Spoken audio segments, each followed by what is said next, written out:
Okay, today is gonna be a pretty sad episode because I'm leaving. 100%, I'm actually leaving. I am going somewhere tomorrow where I will not have access to my phone for a full 7 days. I will not be able to speak directly with friends, family. I will not know what is going on in the outside world. And the worst part of maybe all of that, I will not be able to make videos. But more on that in a second because I have a duty. This week, phrases like "get back in the kitchen" have surged on social media following Trump's win. Mike Tyson and Jake Paul fought and it was just sad. South Korea's president has started practicing golf again for the first time in 8 years because he wants to play with Trump. Apple is getting sued, and a man tried to smuggle 300 tarantulas through the airport strapped to his body. All of that and more in the saddest episode we have ever flippin' made. So, with all that being said, let's get cracking!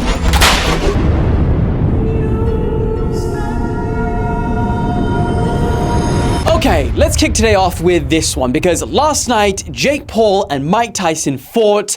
Jake Paul won unanimously, by unanimous vote. And look, I'm not trying to go into this one in detail because the resounding sentiment that we felt from everyone after the fight on social media, in conversations, is that, geez, this was it was sad, wasn't it? Honestly, it's sad seeing Mike in there like that. I mean, geez, I'm so glad that nothing worse than that happened, let's be honest. And I mean, of course, it's sad from the standpoint of, seeing the decline of a living legend in boxing, but it's more so from the standpoint of just like, I don't know what the best word to describe it is.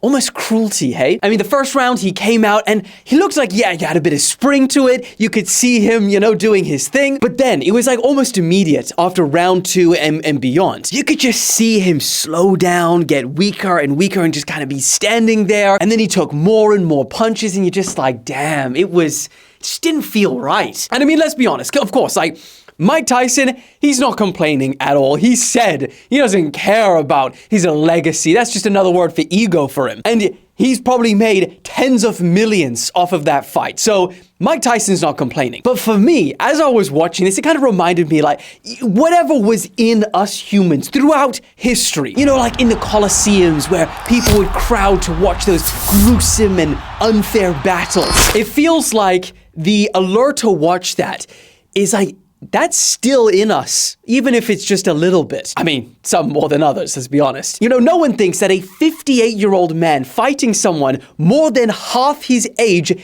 is fair. And if it wasn't Mike Tyson, everyone would be like, this is literally cruelty, it cannot go. But, you add marketing, you add a story around it, you pretend that Mike Tyson is, he is a physical specimen unlike anyone else, but he's still a 58-year-old. And then you're suddenly like, you know what, I wonder what would happen. And then you watch it, like, with everyone else. I mean, let's be honest, who are we to blame, like Jake Paul for setting something like this up? I've seen a lot of that criticism. Because at the end of the day, the market is simply a reflection of what the customers and the consumers will pay for. And pay for it, we did. There were so many people watching that Netflix, right? They crashed multiple times. Guy, you know what? A really good kind of like quote that summarizes this. If you've ever watched that documentary about Vince McMahon from WWE on Netflix, there was like a part in there where they were showcasing all of the pretty crazy, insane storylines that they played out. I mean, ones that I literally don't think I can say on here without this video getting flagged. And then obviously we're watching this in hindsight. And when he was asked about like, do you think this was appropriate? Like, what the hell were you thinking?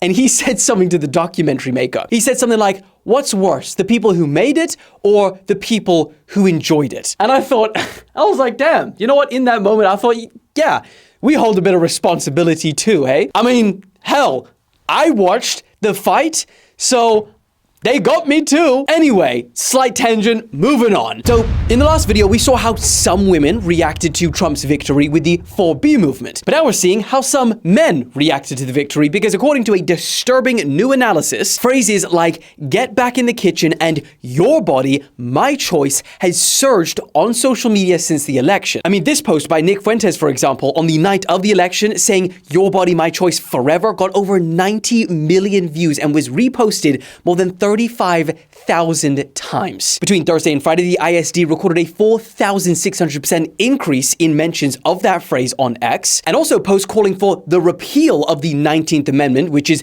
the women's right to vote, surged 663%. So yeah, pretty damn wild. Moving on. Okay, this next one is an absolutely insane twist. So this father here, he went missing in August while he was on a fishing trip. Police said that they found his capsized kayak, his car, his keys, his wallet, his license, but Ryan was nowhere to be found. Now, for the next 54 days, massive amounts of money and hours were spent searching for him, and search and rescue teams were scouring the lake using divers, drones, sonars, canines, all while Ryan's wife and 3 children believed that he tragically drowned. But in a wild twist, police now believe that something very different may have happened. They recently discovered that he cleared his browsing history the day he disappeared. He inquired about moving funds to a foreign bank. He took out a new life insurance policy. He bought a new passport, and he replaced his computer's hard drive. But here is the craziest part. Authorities also learned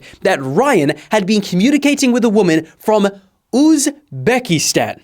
Pretty damn specific, right? Well, just 2 months before Ryan went missing, this video was posted on TikTok. Advice on anything? I go to Uzbekistan or stay here? Say that one more time. Do I go to Uzbekistan or stay here? Do you have family there? No. Why do you want to go? Meet a woman. I want to find a companion that I'm content with. I think that requires you to divorce someone first. Do you just feel like there's no love left between you guys? Diminished. Now, for another twist, and I'm sorry this keeps on twisting and turning, but authorities say that they don't believe this is Ryan, which the coincidence of that begs the question, how many married men out there right now are speaking to women in Uzbekistan? Now, but what they do believe is that he faked his own death and he is currently somewhere in Eastern Europe. The sheriff said he wasted a lot of time and a lot of my money, and we're looking into ways and charges that could be filed. So, I don't know how you can file them when he's disappeared in Uzbekistan, but moving on. Okay, this next story will make you grateful for even the air that is around you right now, because there is so much toxic pollution in Pakistan right now that it can literally be seen from space. This is a satellite picture from August, and this is what it looks like now. And if that isn't crazy enough, let me put this into perspective. According to IQ Air, which tracks the air quality globally, I'm over here, I've got about 26. Alex, he said his in Canada is about 6, right? Just to give you a standard. That's considered pretty damn clean, right? And a reading, they say, above 300 is considered hazardous to a person's health, right? 300. The air quality in Pakistan right now has a reading of over 1,200. Okay, maybe not right now, but on Monday. How insane is that? It is so bad that people are literally being told, don't go outside, stay indoors, close your windows. And if you're wondering where this pollution is coming from, well, apparently it's a number of different pollutants, including farmers burning waste, coal-fired power plants, factories, traffic, and then most recently, Diwali. So, I mean, I guess take a deep breath right now and just be thankful, so thankful you have clean air. Unless you're watching this from Pakistan, which in that case, I'm sorry. Moving on! Okay, this next one. I don't even know how people think they can get away with stuff like this. Is it worth it? 4 men were just arrested for insurance fraud after they tried to claim that a bear damaged their Rolls Royces and Mercedeses. But after an investigation took place, it turned out that they allegedly bought a bear suit and then damaged their own cars to defraud 3 insurance companies out of nearly $142,000. They even provided footage of this bear climbing into one of their cars and clawing its way to the back as part of their damage claim. But when the insurance company watched it and thought, that bear looks a little sus, they decided to get a biologist to watch it, and they concluded it is clearly a human in a bear suit. They carried out a search warrant, found the bear suit with freaking metal claws and everything, which is just a standard item that all of us own, and they were quickly arrested. I think it's time for some rapid fire news. A Korean man was detained this week at an airport in Peru after he was caught trying to smuggle over 300 tarantulas strapped to his body. I know. Immediate questions. Yes, they are alive. Look how freaking big they are. And he strapped them to his body in Ziploc bags, which he was caught when airport security looked at him. They thought, this guy's stomach looks unusually swollen. And when he also had 110 centipedes and 9 bullet ants. And he's basically he's smuggling it. He can sell them for pets. It's a big thing. Next! It's now being reported that South Korea's president has started practicing golf again in attempts to forge a bond with Trump. And how do we know this, you may ask? Well, because bro has not played for 8 years. But on Tuesday, according to their actual presidential office, he began practicing again in preparation for a, quote, possible round of golf with Trump. Just a possible. The Trump effect is crazy. Next! Scientists just discovered this week the largest coral on Earth ever discovered. And it is so big, you can see it from space. It's located in the Southwest Pacific Ocean. It measures a staggering 100 feet long, and at first, researchers thought it was a shipwreck. And what's crazy about this is, unlike a reef, right? This is one single alive specimen that is continuously grown for over 300 years. And when you remember that a coral is technically an animal, you realize, damn, bro's been growing. He is officially 3 times larger than the previous record holder. Next! Apple is getting sued for 3 billion, with a B, pounds, because they were being accused of trapping and ripping off 40 million iCloud customers. I too am one of them, and I pay a high price for my storage. Consumer Group, which alleged that over a period of 9 years, Apple has encouraged its users to sign up to iCloud, store photos, videos, and other data, but then by Apple making it difficult to switch to other rival storage services or cancel, because what are you going to do? Download your 10 million videos? Where are you going to store that? That's probably that's probably a trigabyte. Whatever a trigabyte is. Well, they allege that Apple is effectively locking people into paying for their services and then continuously overcharging them for it every single month. And they say that this is anti-competitive behavior. Apple denies it all. Apple strongly denies it. Next! Oh no. We've got to the final story already. I don't want it to end. I don't want it to end. The moment is here. The moment is here. I guess let's talk about it. I am going somewhere where not only can I not take my phone with me, but even my own friends, my family members will not be able to contact me at all. Not even Alex. Alex won't even know if I'm ever gonna come back alive, if he's even got a job.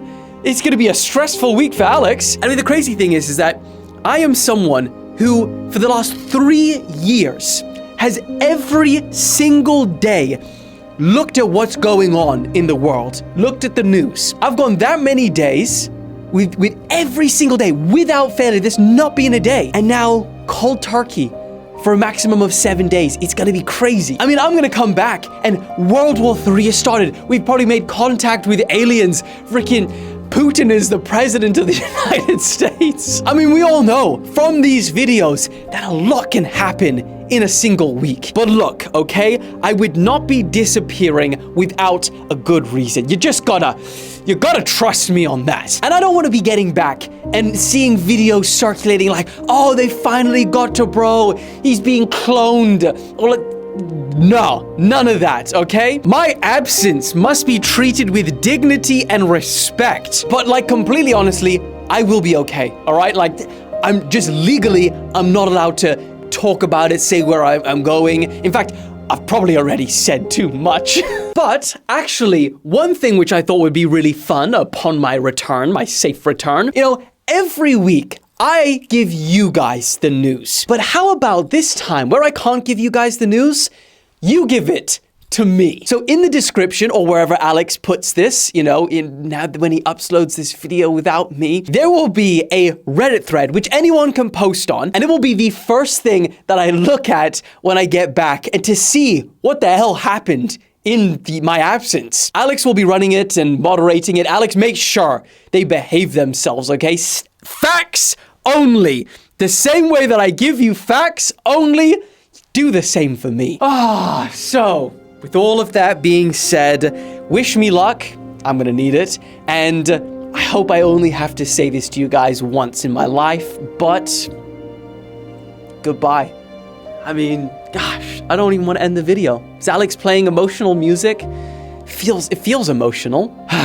So for a fist pump that needs to echo for at least over a week, here goes nothing.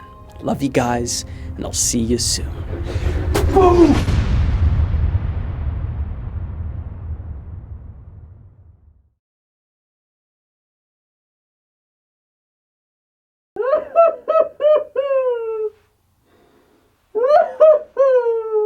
All right, here's my replacement. He'll be giving you the news from now on. Hey, get out! I'm not even gone yet. Stop. See you later, Alex. Truly been a wild ride with you, and I hope I make it back healthy, safe, and all good.